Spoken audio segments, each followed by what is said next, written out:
theme of this year's Global Alumni Reunion is Be the Change.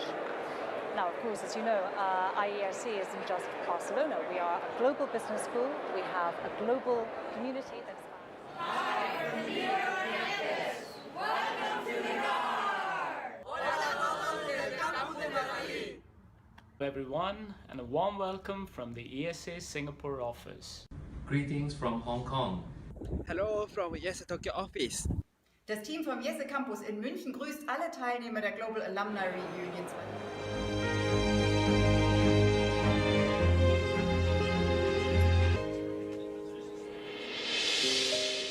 Corporate entrepreneurship, yeah, it's possible. So here are panel questions, the questions I shared with our esteemed panelists beforehand. Kind of, a personal reflection, what makes me entrepreneurial, so that we can see from them what else can we learn.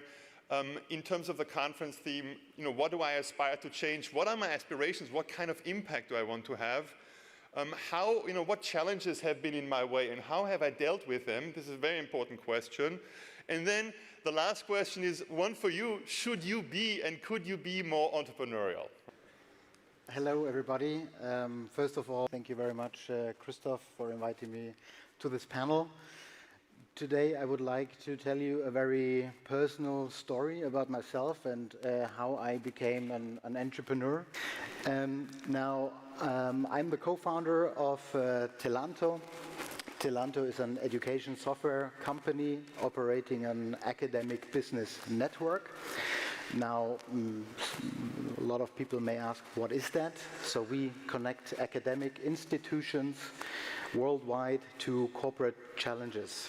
I've been working in multinational companies for about 15 years, and I started to feel the urge that I wanted to do something more. I wanted to have some impact for the people around me, as well as society at large. And when I got out of the executive MBA, the urge was there, I felt prepared, but I didn't have the idea that I felt passionate for. And I didn't want to go into entrepreneurship just for, well, create money in a promising business model, but that I didn't feel that it was for me or that I would represent it well. So it was only until much later when a friend and co-worker introduced the TELANTO idea to me, and I knew this is what I was waiting for. This is the idea that I feel passionate about and that I will be even more passionate about in the future. And I tell you why. Looking back over the course of my career, I did a number of moves and changed jobs, obviously, and you must know I haven't been an A-grade student in school, so I didn't really have the necessary credentials to get the jobs that I wanted. I did get the opportunity, though, to show and to demonstrate the capabilities that I had by doing a challenge, by solving a challenge, by showing that I can do the job, and I must have done something right because in the end I did get those jobs.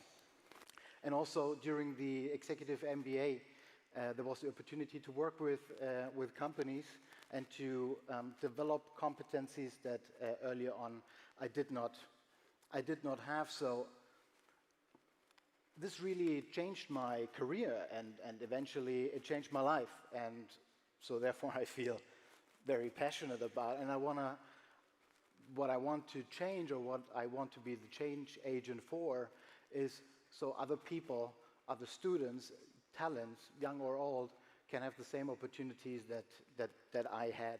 First of all, it's about your partner in life. The person that you can rely on when things go well and when they don't. So I'm very happy to count on that person, to have her in my life.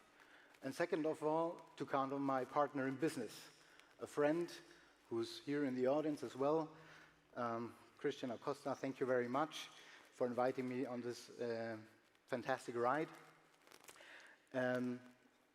with whom I can witness the best leadership and management experience I had so far. And thirdly, the vision of TELANTO to shape and to prepare for the future of work that is upon us and is upon us companies, corporations, big or small, who are trying to be entrepreneurial. So I'm talking about SMEs and corporates, and Christoph asked us to reflect a little bit on this point.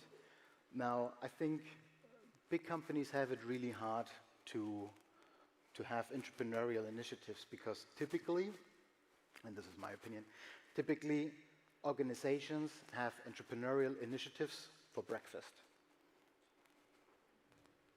So what does it mean? Should big corporates not do or have entrepreneurial initiatives? No, of course they should. And the way I believe this could happen and the way I see it happen in companies that we work with is in various ways. They do corporate venturing and the like, but the initiatives that we have seen really flourish are challenge and teamwork-oriented cultures, as well as big corporates that insert themselves into startup ecosystems. Great time to be an entrepreneur right now. There is, thanks to the central banks basically, there is so much money in the market. I guess we should have more investors up here to represent it in a better fashion. So right now, money has really become a commodity for entrepreneurs, where the investors are on the other end looking for the next great, ole, as Louis said. So I think it's a really good time to be here right now. Yeah. Let me just build on that. The next question deals with the issue of, how do you join the wave? Let's not call it a bubble, maybe let's call it a wave. And maybe it's a necessary wave, maybe it's a good wave. But there's still some doubts in the audience about how you can join and whether you should join the wave. There's the question, do you think one can really be an entrepreneur in a large company? And that's maybe against the background that some of you said you left these large companies out of frustration. So do you think entrepreneurship is possible within large companies?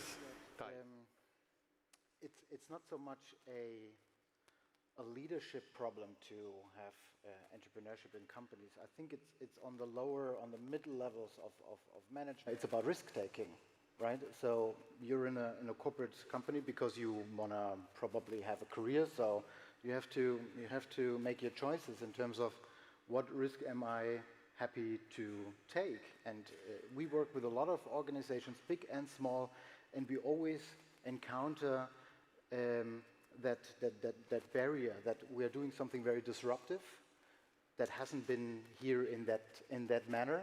So there's hardly a lot of reference, and people get scared. They scare easy. So it's about a risk-taking culture that needs to be lived. So you think from the top down. Is it possible to have that?